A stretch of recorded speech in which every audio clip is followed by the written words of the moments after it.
Everyone asks, what's the best exercise? Well, the truth is, it very much depends. But there are ways to figure out what are better exercises and what are exercises which are maybe not worth your time.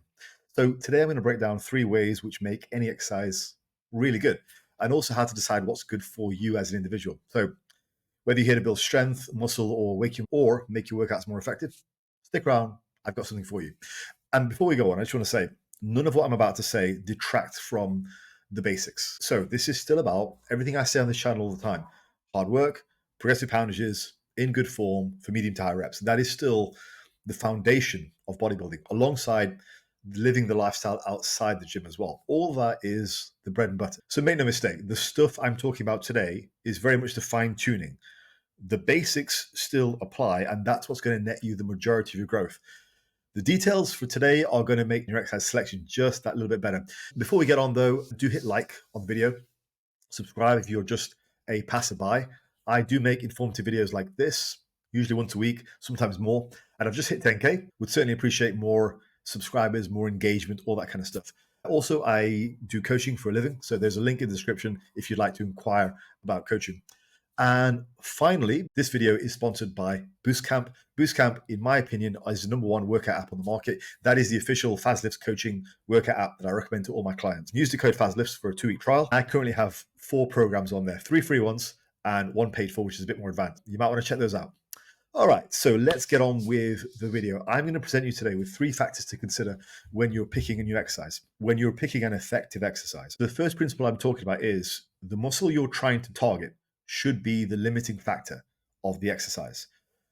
Now, what I mean by that is that should be the muscle to go first. And I'm not saying you have to fail, but if you are going to fail, that muscle should be the one that fails first. That's what makes an effective exercise for you. All right. So let me give you an example. Let's take the bench press. Okay. Now, I personally think the bench press is a great exercise for the chest. It's done a lot for my chest development over the years. To get the best out of the bench press as a chest exercise, you want to have your elbows slightly flared out. And I'm not suggesting you have your elbows flared all the way up because that could be bad for the shoulder, but you want the fibers of the pec to be pulled right across so they can fire correctly. And that'll put them in the strongest position to be able to generate the most force. Whereas if you tuck your elbows and really take them down to the side, that's not going to result in a lot of chest growth. That's going to be more tricep and probably more front delt. So if I were pressing like this, for example, like this, the fibers of the front delt would really be firing quite a lot to get that bar moving. Whereas the chest is getting some movement, but it's not in as much demand as if I was out like this. That's clearly going to work your chest a lot more. And it's about that alignment. It's about your biomechanics when you're lifting the weight. If I give you another example, the barbell bent over row. The goal of the barbell row should be to train your upper back predominantly. It's not a whole posterior exercise. I think if you've got the idea that it should be training everything from the base of your neck right down to your calves, you're doing it for the wrong reason. Then it's just an athletic movement. The idea is to train your upper back. Now, to do that, you've got to lock your lower back in place and make sure the movement is coming from the upper back. Now, what I see in terms of mistakes when people are doing the barbell bent over row is people will just initiate that pull by the lower back. A bit of swing is okay. I'm not a stickler for form. If you look like a fish out of water when you're doing the exercise, and unfortunately, I do follow a couple of people on Instagram where they do that. They're coached by other coaches, and that's what they'll do. Every single rep will be just yanked off the floor. And what's happening is these guys are getting a hell of a lot of lower back work. Now, typically, these guys are also the guys who are doing a lot of cheating on other exercises. So they're not only yanking their rows, they're also yanking everything else. Now, as a result, the lower back gets beat up a lot during the course of the week. Now, every muscle has its volume limit. So if you're just taking every single exercise and putting all the stress onto the lower back rather than the upper back, the biceps, whatever else, you're going to run into problems. You're going to run into problems of lower back recovery, and that's when injuries happen. The point is, you've got to direct that stress to where it needs to go. If you use your lower back to swing everything up across the week, all that's going to happen is you're going to get hurt because you're overloading the lower back with the amount of volume it needs on a given weekly basis. So that's the first point. But one practical exercise you guys can do is something that I call honesty weeks, right? So if you feel like you're not getting the right muscle stimulus from an exercise, have an honesty week. Take a week where you work up to a weight which really targets the muscle you're trying to target. Forget about your PRs, forget about your working weights, find out where that is. Now, depending on how much you cheat, that could be the same weight, or it could be 20 kilos less, or 50 kilos less. So that's a practical solution. And I think it's probably a good idea if you all try that at some point, because realistically, the guys who are cheating to the extreme, they're not going to think they are. They're going to be in the comments thinking, I've got great form, because they don't know any better, you know? So I think if everybody tries that, it will probably help. Anyway, the next point is stability. So from what I've seen over the years, to be able to target the muscle effectively, you've got to have a stable opposing force. So let me give you an example of what I'm talking about. One of the reasons that the bench press is such a good exercise is because you've got a solid pad behind you. As hard as you push the barbell, your bench isn't going anywhere. The bench is solid. You can push as hard as you like against the barbell. This is almost like the opposite of the first point. So with stability, you're not looking at lifting the most weight. Typically speaking, to lift the most weight, you might need to sacrifice some stability. Like you might need to cheat your bent over rows.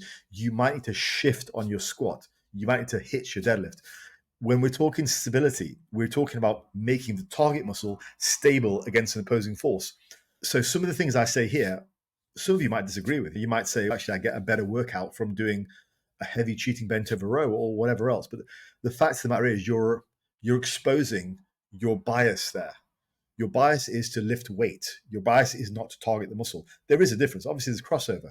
I'd be willing to bet I lift heavy weights in quite a lot of you. But the fact is there's crossover. I'm in a different stage of my life. This video is about hypertrophy. It's not about lifting the most weight. If you're here to lift the most weight, regardless of what muscles they target, that's a different thing altogether, you know?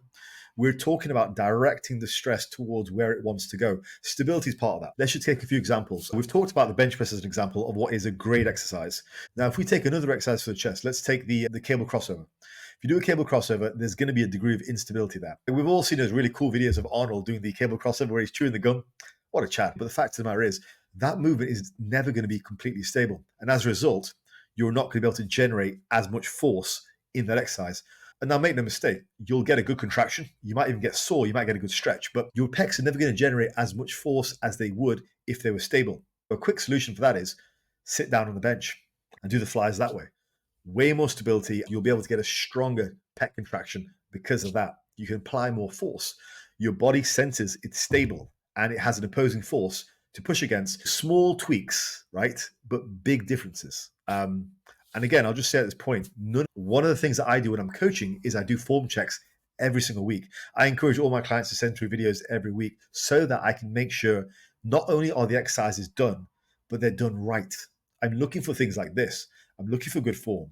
I'm looking for the muscle to be targeted, as well as high degrees of effort.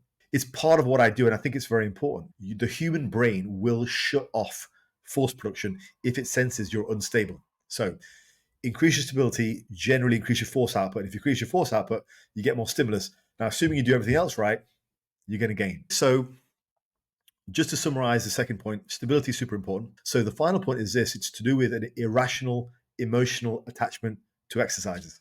So this is something that holds a lot of people back. Now, the example I gave you in the first point about that guy I see on social media with the cheating rows, cheating curls, cheating everything. The reason why he does all that, the reason why his coach accepts all that is because they both have an irrational emotional attachment to exercises and exercise and training styles. So let me just talk about this a little bit. So when I was 18, I competed in my first powerlifting competition.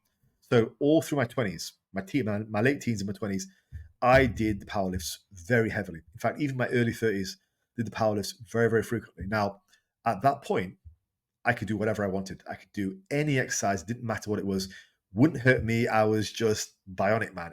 As I approach my mid-30s, my late 30s, now my 40s, because I don't allow myself to have an emotional attachment to exercises or to training styles, I have whittled down what I do in the gym to be very specific in what I need to get results, continue to grow, and not get hurt. I haven't been hurt, touch wood, for years at this stage because I'm very clinical with what I do and what I don't do. I have a goal. I don't have an emotional attachment to exercises or training styles. If it no longer serves me, if it hurts me, I get rid of it. And that is how you adapt to age. It is that emotional desire to carry on doing what you did when you were 18, which gets people hurt over and over again. Most guys will start to get hurt little aches and pains and niggles in about the mid 30s range. That's when people start to get little aches and pains, little niggles, things don't quite work out. So at that stage, you've got to realize most of the stuff you did in your 20s, you got away with. Like it wasn't optimal. It always makes me laugh when guys in their 20s, like this training style is going to keep me safe. Like, oh boy, you have no idea. Life is going to hit you hard. And so, that's what happens. That's what happens. No matter how great you think your training system is in your 20s, like you're in for a rude awakening when you get to your 30s. And all this stuff which you previously were doing is now hurting you. Fact of the matter is, most people in their 20s, they have no idea what it's like training in their 30s and 40s. So the recommendations they give aren't realistic for people in their 30s and 40s to keep them safe and growing and getting better. Fact is, if you are a switched on lifter and you don't have this irrational attachment to exercises or training styles, you will gradually whittle down what you do in the gym to things which are very specific to you, which help you and don't hurt you. Because the last time I checked, nobody's making progress when they're hurt. You will regress, ultimately to the point where you might be forced out of the gym. And some of these guys are continuously, month after month, year after year, because of the emotional attachment. Now, for me personally, I'd rather adapt my training, still look absolutely jacked, still carry on training, but make adaptations along the way. But the reality is, we all have to make adjustments to our training. Remember the end goal. The end goal is still to look good, right? Be strong. The end goal is not to do X, Y, and Z exercise. It's to look good, be strong, be physically competent for life. So anyway, that is point 3. So just to summarize, the first point is the very basic point. The muscle you're trying to target, it's got to fail first. The second point is you've got to apply some stability to be able to generate maximal force. You want to generate maximal force because that will give you the most stimulus. And if you do everything else right, you're going to grow. And the third thing is don't self-sabotage by having this emotional, irrational attachment to exercises. Remember the goal. This is what I look for when I'm coaching people. I look for these things. If they have a goal, make no mistake. If somebody's goal is to powerlift, all right, we've got to get better at squat, bench, and deadlift. Sure. But if somebody's goal is to be beach ready and look good naked, we have got a whole range of options. And I'm going to pull every single lever I can to make sure they get the goal that they want. And I'll seriously be considering these 3 points. So that gives you a bit of an insight into my coaching. Hopefully you guys find it useful. I'm going to call it there. I'll see you in the next one. All right. Peace out.